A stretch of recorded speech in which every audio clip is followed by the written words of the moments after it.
Hi guys, I miss you. How are you? I hope you're fine. Now my request is that you continue watching my videos and do subscribe to my channel if you've not done so, and bell too, so that in case I place any video, then you can actually follow. Now today I can see when the lion roars, then know that there is danger. Now I want to start with this crusade that was at Kasarani, and Pastor Ezekiel was speaking.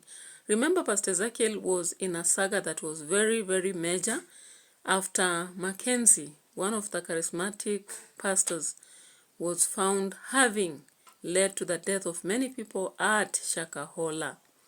Now, it is it about 7 months down the line?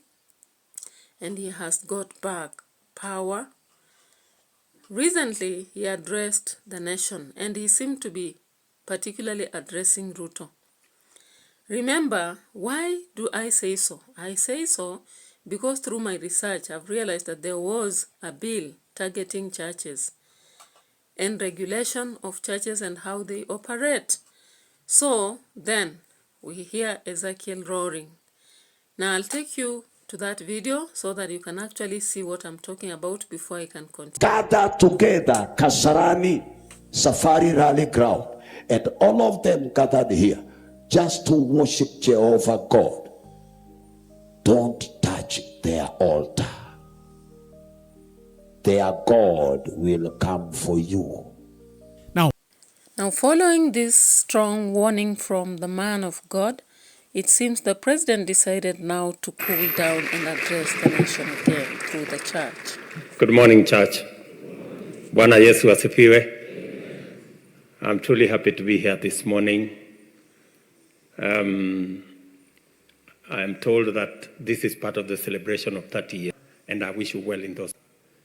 The blessing of the rains, the blessing of our farmers, and the many things God has done for us so that we can be able to feed our nation, and many other things that God has done for us. The peace in our nation, the tranquility in our nation. I want to thank God for Kenya. And I want to say to all of us, as we have been told this morning, it is good for all of us to know the purposes of God in our lives so that we can pursue and we can accomplish what God has planned for each and every one of us. Tell the church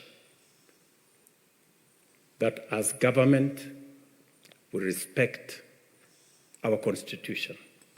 The preamble of the Constitution of Kenya says God of all creation. That is the beginning of the Constitution of Kenya, meaning that we surrender to God. And that is why Kenya shall continue to be a God-fearing nation. And we will defend the freedom of worship in our republic. You've seen that, guys, and so the reality is that some 2 or 3 weeks ago, the president was up in arms and breathing fire on churches, indicating there is a need for what? For this bill that would regulate churches. Now there is a kind of turn on this Sunday as the president now tells the church that Reverend Taba Musimi alongside the other task force will be allowed to see how they can regulate the way people worship and how they run their affairs. Now what brings this change? Of course, you see how hot the country is.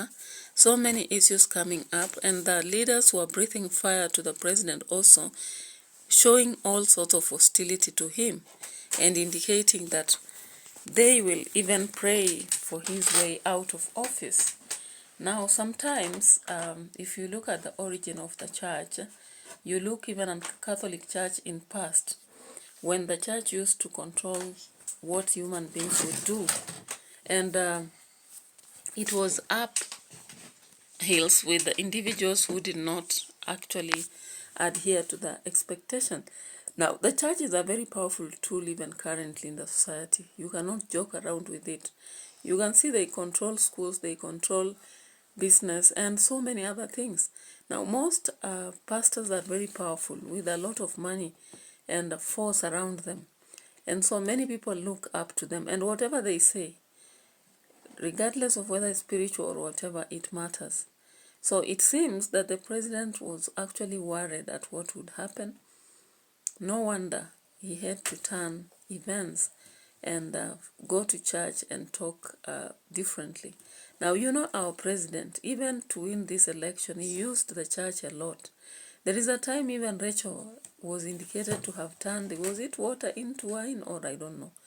But you remember what happened. He went church to church contributing, and that's how he got into office. So, there is no way you can ignore the church. And why is the church to uphill against the president having indicated what he said? Remember, charismatism is one of the aspects of churches, and many of them really love doing what they do without being regulated. Of course, no one wants to be checked on how much they have collected, how they use it, what practices they conduct and all that, because you see across Kenya, even Kanyoro, what Generali says. In fact, in this video, I have to show you what Generali said. Yeah, so that you actually see what it means for the pastors and what the president and the bill is. Yeah. Mungatana, wewe ni wa Nairobi, si wewe ni wa huku kwa Mackenzie, mbona haukujua? Na hiyo government mlijua?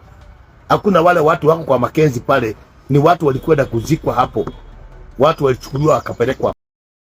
When you bring up something, sometimes it digs into the history and people go back. So, umesikia kamanda akiuliza government ilikuwa wapi, especially Mungatana. Hey, then ahead, ona vile yule pastor ana breathe fire. So, we might actually now know why the president has retreated on this bill. Listen, it is not a building you are touching. Kwa sababu sio jengo unagusa. You are touching a nation system. Unagusa the powers of Rome. Rome with all their power never dominated to break the church. Who is one man? Kaya. Allow me to say this prophetically. Watch the political career of that man. It is dead on arrival. Vita vyetu si vya damu na nyama, tunapigana na maroho. I swear before God, you see the reaction of God. Kama tunaabudu Mungu, mimi nataka tumuone. Kama hata kuja huyu Mungu, fugeni. Lakini I swear before God, kama mimi ni mtume, nitafanya kitu. It is too much. Mumeingia kwa cabinet these 2 years, muna saa milioni 20, muna viatu ya hizi, muna menu jenga manyumba, muna chipwa na pesa, mumepeleka pesa hizi. Mungatana uwezi kuandika hizo mule. Those who go to that church. And I think they know. I don't want to speculate anymore, but you can remember deeply into that case. Now, Mwangi warned the president, and also ahead you can see how the other pastor is breathing fire.